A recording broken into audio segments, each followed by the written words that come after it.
पहुंचे हैं Indian national students organisation की तरफ से। मैं सभी का स्वागत करता हूं कि अपने कीमती समय में से समय निकालकर एक छोटे से मैसेज पर आप सभी साथी यहाँ पर पहुंचे। और जैसा कि आपको ज्ञात है कि एक महत्वपूर्ण मुद्दे पर दिग्विजय चौटाला जी जो है इंडियन नेशनल स्टूडेंट्स ऑर्गेनाइजेशन के प्रदेश अध्यक्ष जैसी महत्वपूर्ण नियुक्ति को लेकर जो है विचार विमर्श करने के बाद सभी पत्रकार साथियों से अपने विचार साझा करेंगे। जो संगठन और पार्टी ने जो निर्णय लिया है, जिस भी साथी को जिम्मेवारी दी जाए कि उस जानकारी सार्वजनिक की जाएगी। इंडियन नेशनल स्टूडेंट्स ऑर्गेनाइजेशन का अपना एक इतिहास रहा है, सभी वाकिफ हैं। न केवल हरियाणा प्रदेश में बल्कि हरियाणा प्रदेश से बाहर भी इंडियन नेशनल स्टूडेंट्स ऑर्गेनाइजेशन अपनी ताकत का लोहा मनवाया है। विद्यार्थियों के हितों की लड़ाई लड़ी है, चाहे वो राजस्थान की बात हो, चाहे वो दिल्ली विश्वविद्यालय की बात हो, चाहे पंजाब विश्वविद्यालय की बात हो। हरियाणा प्रदेश में तो लगातार सभी साथी जो है लगातार टच में रहे हो, चाहे वो दाखिलों से जुड़ा मुद्दा हो और न केवल विद्यार्थियों से जुड़े मुद्दे, बल्कि इंडियन नेशनल स्टूडेंट्स ऑर्गेनाइजेशन ने हमेशा सामाजिक कार्यों में भी बढ़ चढ़कर हिस्सा लिया है। इंसो की अगर मैं बात करूं तो नेत्रदान में जो है वर्ल्ड रिकॉर्ड बनाने वाला पहला संगठन इंडियन नेशनल स्टूडेंट्स ऑर्गेनाइजेशन था, जो आज तक वो कीर्तिमान स्थापित है। वर्ल्ड में कोई भी ऑर्गेनाइजेशन हमारे उस रिकॉर्ड को तोड़ नहीं पाया। इसके अतिरिक्त कोई अगर बात हुई है कोई सामाजिक कार्यों की, चाहे वो ब्लड डोनेशन की बात हो, कोरोना में जो है ब्लड डोनेशन करके एक बड़ा रिकॉर्ड जो है इंडियन नेशनल स्टूडेंट्स ऑर्गेनाइजेशन ने बनाया था। जब लोग घरों से बाहर निकलने से भी डर रहे थे तो इंसो के कार्यकर्ताओं ने रक्तदान किया और इतनी संख्या में रक्तदान किया था कि जो है रोहतक पीजीआई से लेकर अन्य जो ब्लड बैंक थे वो फुल हो गए थे। इसके अतिरिक्त जो है अगर महिला सुरक्षा की बात हो या महिलाओं के लिए जो है मुफ्त शिक्षा की बात हो या गरीब किसान कमेरे वर्ग के लिए मुफ्त शिक्षा की बात हो, स्कॉलरशिप की बात हो, मैं गिनवाने लगूंगा तो शायद एक लंबा अरसा गुजर जाएगा। और जहां सबसे महत्वपूर्ण जो मुद्दा है जो है विद्यार्थियों के लिए कि चाहे हम सरकार में रहें या चाहे हम विपक्ष में रहें, हमने एक दिन भी जो विद्यार्थियों के हितों के साथ कोई कंप्रोमाइज नहीं होने दिया। हमें जरूरत पड़ी है तो हर मुद्दे पर विद्यार्थियों के हित और यूनिवर्सिटीज व कॉलेजेस जो हमारे लिए पहली प्राथमिकता रहे हैं, शिक्षा की गुणवत्ता हमारी पहली प्राथमिकता रही है और आगे भी रहेगी। मैं आपको विश्वास दिलाता हूं कि आगे भी इंडियन नेशनल स्टूडेंट्स ऑर्गेनाइजेशन शिक्षा और शिक्षण संस्थानों के लिए, युवाओं के अधिकारों के लिए जो लगातार संघर्षरत रहेगी। जननायक जनता पार्टी के चुनाव घोषणा पत्र में महत्वपूर्ण मुद्दे जो युवाओं से जुड़े थे वो इंडियन नेशनल स्टूडेंट्स ऑर्गेनाइजेशन के आग्रह पर लिए गए थे। दिग्विजय सिंह चौटाला जी इंसो के राष्ट्रीय अध्यक्ष थे और बखूबी इनके कार्यकाल में जो है विद्यार्थियों के हितों के साथ लड़ाई जो था उस विद्यार्थियों को साथ लेकर जो लड़ाई लड़ी गई और न केवल पूरे हरियाणा प्रदेश और साथ लगते प्रदेशों में इंसो को मजबूत किया गया था। नेशनल स्टूडेंट्स ऑर्गेनाइजेशन भाई दिग्विजय सिंह चौटाला जी के नेतृत्व में किया था। और जब बात आई थी न केवल छात्र राजनीति, हमारे लिए जो है विद्यार्थी सिर्फ नारे लगाने का या पंडाल भरने का कोई संसाधन नहीं है।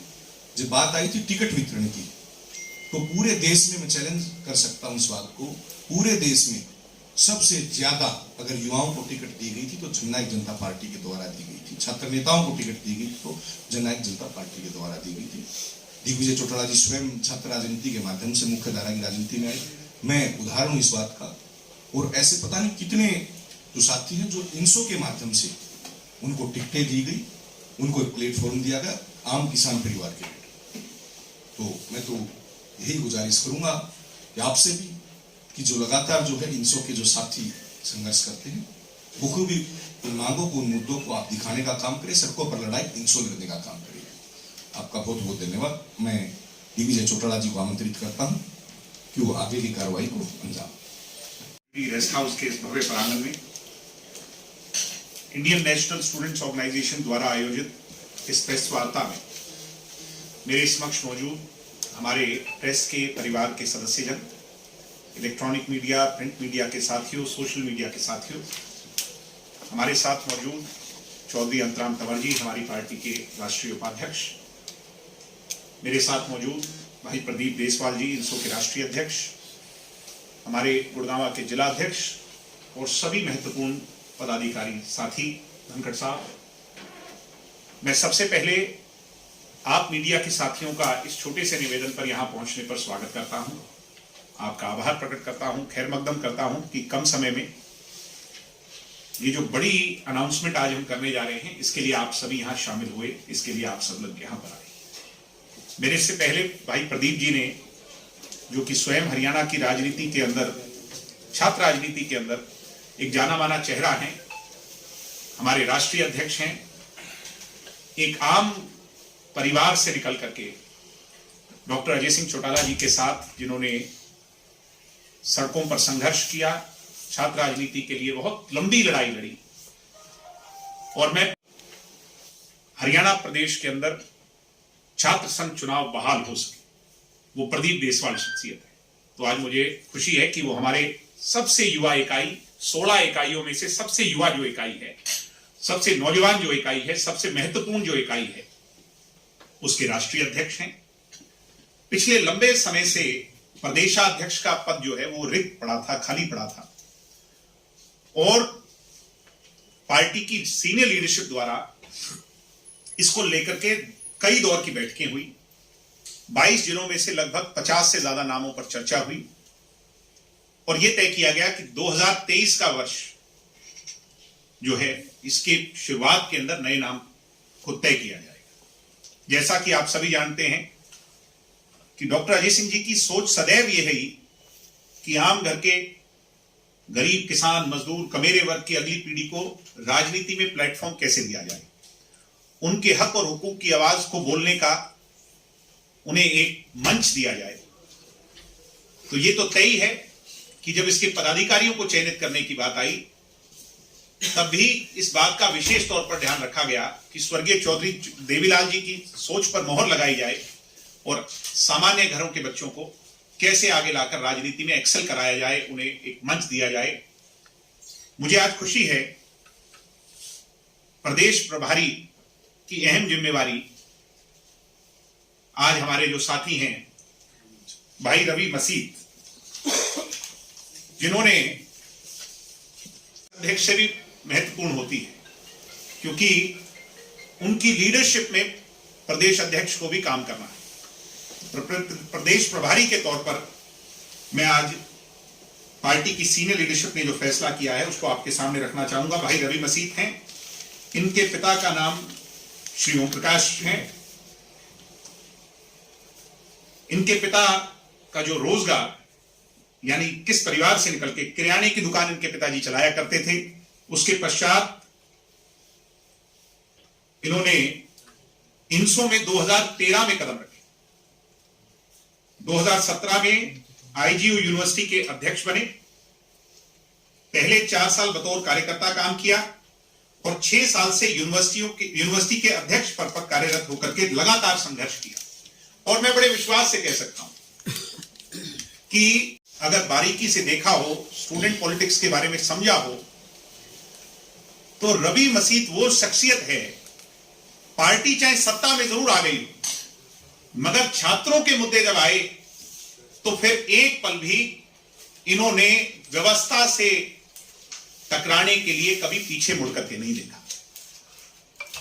अनेकों बार छात्रों के संघर्ष के लिए पुलिस की लाठियां खाई, पुलिस के डंडे खाए, जेल जाना पड़ा तो जेल भी गए, मगर व्यवस्था से टकराकर स्टूडेंट्स के हक और हुकूक की आवाज को बुलंद करने का एक नाम है रवि मसीत, जिसको आज हमने प्रदेश प्रभारी बनाने का फैसला किया है।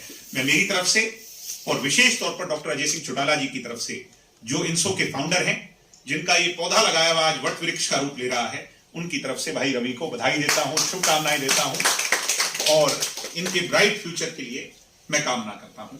और मुझे उम्मीद है कि इंसो जैसे महत्वपूर्ण संगठन को हिमालय सी बुलंदियां उसको ले जाने का काम करेंगे, उसको छुआने का काम करेंगे और इंसो को जो है 4 चांद लगाने का काम करेंगे। इस जिम्मेवारी को बड़ी बखूबी निभाएंगे। इसके अतिरिक्त प्रदेश अध्यक्ष के तौर पर मेरे बड़े पुराने साथी हैं भाई अजय राव, जो यमुनानगर से आते हैं। इनको प्रदेशाध्यक्ष की जिम्मेवारी सुपुर्द करने का फैसला डॉक्टर अजय सिंह चौटाला जी के नेतृत्व में पार्टी की सीनियर लीडरशिप ने लिया है। इनके पिता का नाम जगविंदर सिंह, गांव छोटाबास, वार्ड नंबर 2, रादौर शहर से आते हैं। पिता किसान हैं।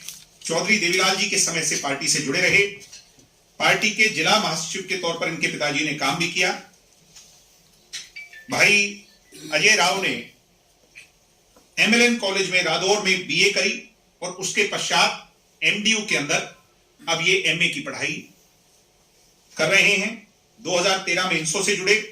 2019 तक बतौर कार्यकर्ता काम किया। 2019 से 22 तक इंसो के जिला चेयरमैन रहे। 2022 से अब तक इंसो के जिला अध्यक्ष के पद पर यह हाफिज हैं। और मैं इनको लेकर के भी एक बात बड़े विश्वास से कह सकता हूं, आज इनको यह पद इसलिए मिला क्योंकि हरियाणा प्रदेश के अंदर हमारी इस ऑर्गेनाइजेशन के अंदर जिसने दिन रात जी तोड़ मेहनत कर करके संगठन को एक ऐसे जिले में जहां पार्टी शायद थोड़ी कमजोर हो, मगर उस जिले के अंदर पार्टी को इंसो के माध्यम से इतना मजबूत खड़ा कर दिया जिसकी चर्चा आज पूरे प्रदेश में। जब कभी भी आवश्यकता पड़ी छात्रों के लिए खड़े नजर आए, हर लड़ाई उनकी लड़ी। और मुझे खुशी होती है जब कभी भी मैं इनके कार्यक्रम में गया, स्टेट लेवल के कार्यक्रम ये जिला स्तर पर कराने में जो है ना इनकी खूबी है।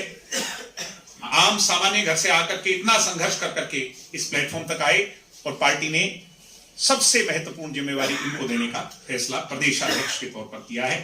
तो मैं जहां इनको भी बहुत बहुत शुभकामनाएं देता हूं, बधाई देता हूं और दोनों ही साथियों से आज ये उम्मीद करता हूं इस विश्वास के साथ कि 2000 एक स्वच्छ राजनीति की छात्रों के लिए एक अच्छे प्लेटफॉर्म की, सोशली भी उनको ताकतवर बनाने की, उनको मेंटली ताकतवर बनाने की और उनको पॉलिटिकली ताकतवर बनाने की, ये जो शुरुआत डॉक्टर अजय सिंह जी ने की, उसके पश्चात हमें 2013 से काम करने का अवसर प्रदीप जी के साथ मिला। अब प्रदीप जी इसको लीड कर रहे हैं। ऐसे में ये दोनों साथी इंसो को आसमान सी ऊंचाई तक ले जाने का काम निश्चित तौर पर करेंगे और इंसो के माध्यम से, इंडियन नेशनल स्टूडेंट ऑर्गेनाइजेशन के माध्यम से, यह बात मैं बड़े विश्वास से कह सकता हूं कि 2023 का साल ये छात्र राजनीति का अति महत्वपूर्ण साल होगा। कोरोना कर करके 2 वर्षों में पीछे जो चुनाव घोषित हुए थे छात्र राजनीति के, वो चुनाव नहीं हो पाए। पिछले वर्ष एडमिशन ना हो पाने के कारण लिंगदो कमेटी की अड़चने आ गई। इस वर्ष सबसे पहला जो मोस्ट इंपॉर्टेंट लक्ष्य इन साथियों के लिए है कि वो व्यवस्था यानी सत्ता में बैठे लोगों के साथ मिल करके इस वर्ष डायरेक्ट स्टूडेंट इलेक्शन करा करके यूनिवर्सिटी और कॉलेजेस के अंदर डेमोक्रेसी की बहाली और उनको एक नई दिशा में आगे बढ़ाना। डॉक्टर बाबा पुरुष जननायक स्वर्गीय चौधरी देवीलाल जी का सपना, वो सपना पूरा हो, वो बागडोर अब इन दोनों नौजवान साथियों के हाथ में आई है। और मुझे खुशी है कि जिन पदों पर प्रदीप जी या हमने रह करके इंसो को यहां तक लेकर के आए हैं, मुझे उम्मीद है कि ये दोनों साथी उससे भी दुगनी तिगनी मेहनत कर करके अब उसको सवाया करने का काम करेंगे, उसे 4 चांद लगाने का काम करेंगे। इसी उम्मीद के साथ आप सब लोगों का फिर से धन्यवाद करता हूं। रवि मसीह जी जो अब से हमारे प्रदेश के प्रभारी हैं और भाई अजय राव जी जो प्रदेशाध्यक्ष हैं इंसो के, दोनों को बहुत बहुत शुभकामनाएं देता हूं, बधाई देता हूं। और उसके साथ साथ मैं आपको इनवाइट करता हूं जलपान के लिए। जो व्यवस्था जो है वो धनखड़ साहब ने की है, लंच की व्यवस्था की है, तो मुझे उम्मीद है कि आप सब हमारे साथ लंच करें। दिग्विजय जी, मैंने एक वीडियो फोन पर देखी जिसके अंदर राजस्थान विश्वविद्यालय के अंदर वहां के जो नवनिर्वाचित यूनिवर्सिटी के अध्यक्ष हैं, और क्योंकि इंसो भी उनके समर्थन में थी जब वो चुनाव लड़ रहे थे, निर्दलीय जीत करके आए, एक किसान परिवार से आते हैं, कल उन पर वहीं के महासचिव ने हमला कर दिया। ये बहुत निंदनीय है। मैं आपके माध्यम से इसकी आज पार्टी की तरफ से, संगठन की तरफ से, इंसो की तरफ से निंदा करता हूं। यूनिवर्सिटी पॉलिटिक्स नर्सरी है, कॉलेज पॉलिटिक्स नर्सरी है, स्टूडेंट पॉलिटिक्स नर्सरी है और इसमें हिंसा का कोई स्थान नहीं है। इंसो इसका एक जीता जागता उदाहरण है।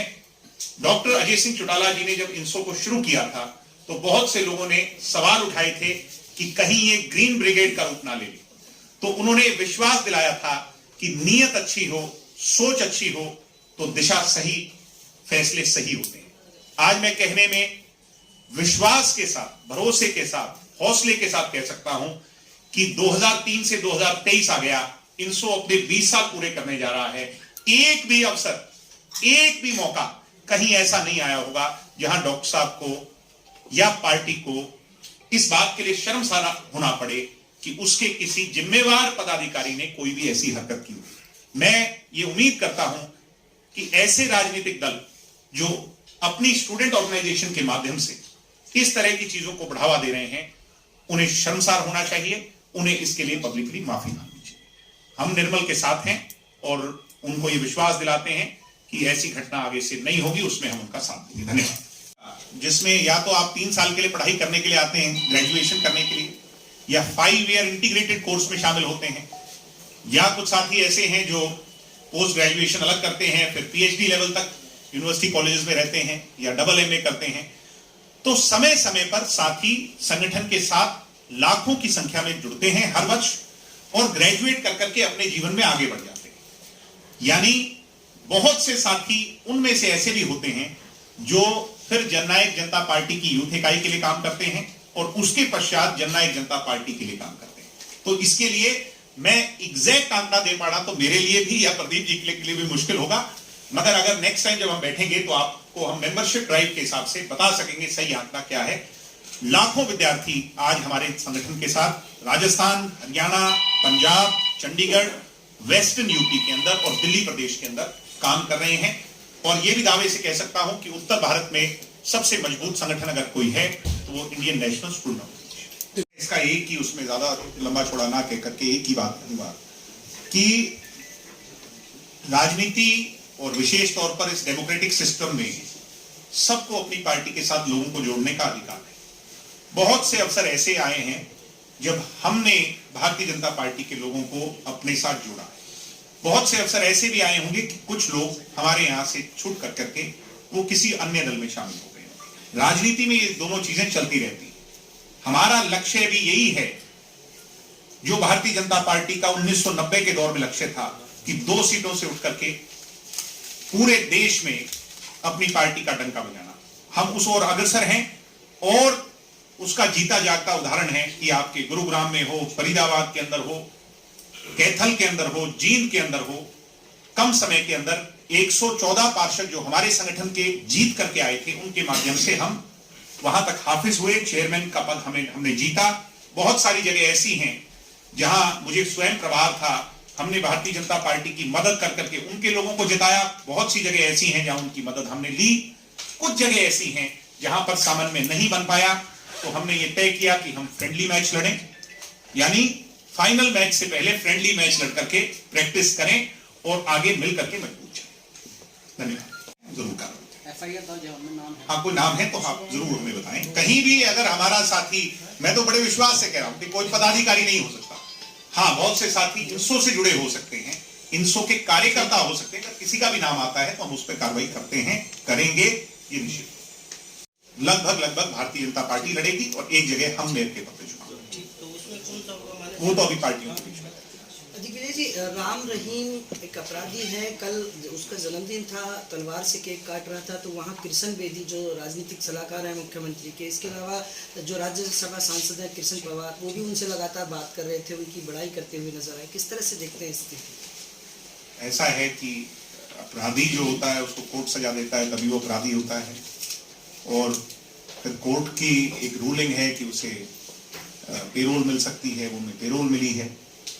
जन्मदिन मनाने का अधिकार तो देखो सभी को है, कैदी को भी है, मुझे भी है, आपको भी है। अब किसी का वहां जाना, इस पर कृष्ण बेदी ज्यादा बेहतर सफाई दे पाएंगे। मैं कुछ कह दूंगा तो फिर वो खाम खा एक बतंगड़ बन जाएगा। मैं तो वहां गया नहीं और ना मैं वहां जाता हूँ, ये आप भी जानते हैं। Thank you. पिछले दिनों चुनाव में भी देखने को मिली है कि आप लोगों ने बीजेपी को जेजेपी के प्रत्याशी जिताकर जोर की झटका कर दिया है गुड़गांव में। इस बारे में क्या प्रतिक्रिया? नहीं, ये मैंने क्या कहा, फ्रेंडली मैच। हम दोनों संगठन जहां पर सामन में तय नहीं कर पाए, नहीं बना पाए, वहां पर हमने आपस में ये तय करके कि कोई खटास ना आए, वो अपना चुनाव लड़े, हम अपना चुनाव लड़े। इसमें एक महत्वपूर्ण बात है जिसका आप सवाल मेरे से नहीं पूछ रहे कि कांग्रेस कहां पर है या कोई और दल कहां पर है। यानी 22 जिलों में सिरसा जिले को छोड़कर जहां इनेलो के बने हैं, 21 जिले ऐसे हैं जहां पर कहीं पर कोई एक भी मेंबर कांग्रेस के पास नहीं है। क्या यह हैरानी का विषय नहीं है? क्या कहीं कांग्रेस का नेता इतने महत्वपूर्ण चुनाव में जिस पर गांव का भविष्य टिका हो, उसको लेकर के सामने ना आए? ना सुरजेवाला है, ना हुड्डा जी हैं, ना उनके बेटा जी हैं, और ना कोई और है, शैलजा जी हैं। तो ये एक हैरानी का विषय है जिस पर मुझे लगता है जो कह रहे थे कि हमारी यात्रा और उसके सक्सेस की एक स्टोरी, तो वो नब्ज अभी तक पहचान नहीं पाए हरियाणा में।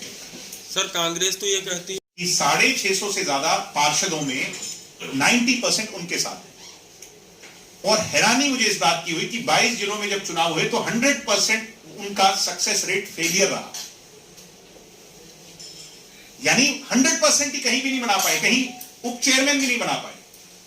तो ये तो बड़ी हैरानी का विषय है और मुझे लगता है कि उनसे सवाल होना चाहिए।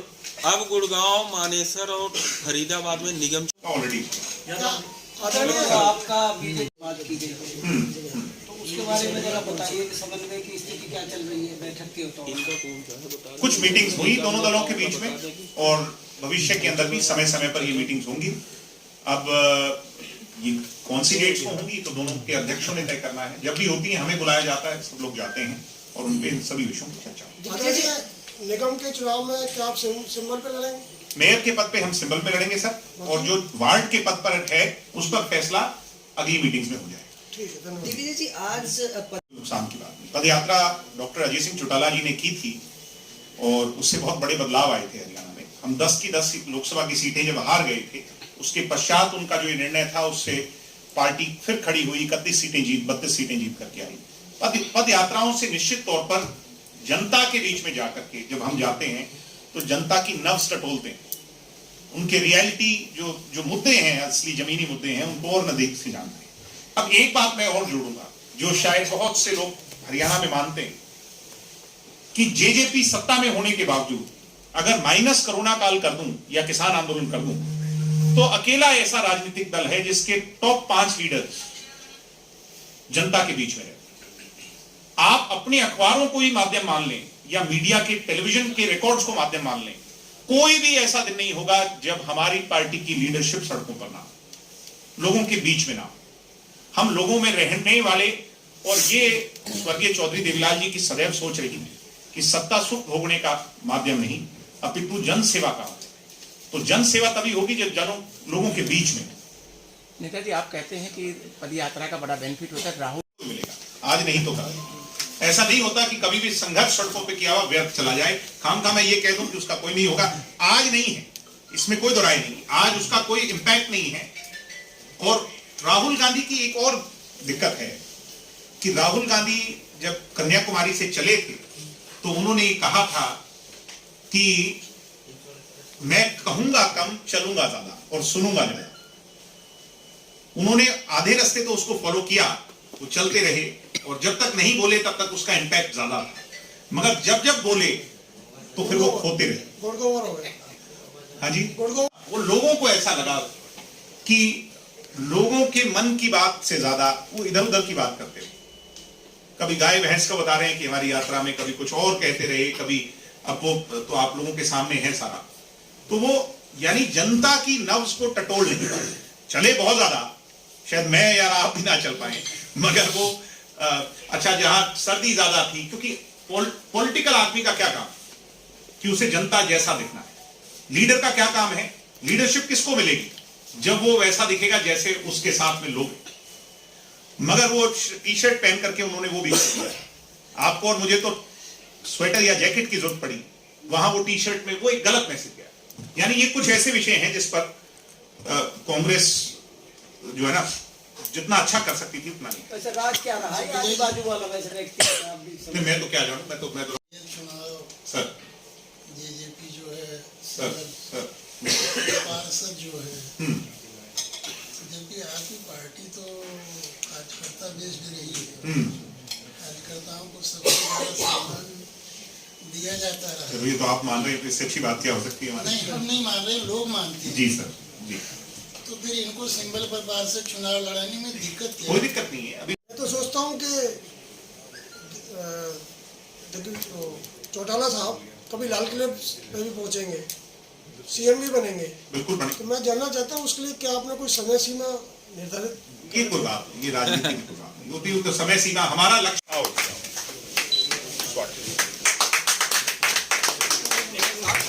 आओ, तुम इधर आ जाओ, अंतराम जी आप आओ।